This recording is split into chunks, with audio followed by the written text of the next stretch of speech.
They don't understand the difference, or they haven't thought about the difference between relative metrics and absolute ones. So a relative metric would be something like contribution margin as a percent of revenue, or blended ROAS, where you'd like, what is your blended return on your spend? So most marketers, or even, and by nature, brand people, are kind of, for whatever reason, trained to look at these relative metrics. Okay, well, if the higher my metric is, the better, right? And so let's say if we're looking at blended ROAS, it's like, well, the higher my blended ROAS, the better. Or the higher my percent of revenue that my contribution margin is, the better. But it's not actually the case. Would you rather have, let's say, 30% contribution margin, or 30% contribution margin of 100 grand, or 20% contribution margin of, let's say, 300 grand?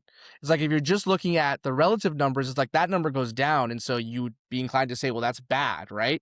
The better approach is actually just to look at the absolute numbers, in this case your absolute profit or absolute contribution margin, because what'll happen is, as you grow, your efficiency will start to go down, but that doesn't mean that your absolute profit is not going up. In fact, it's usually the opposite. And so what'll happen is you'll get less efficient, but you will make more money.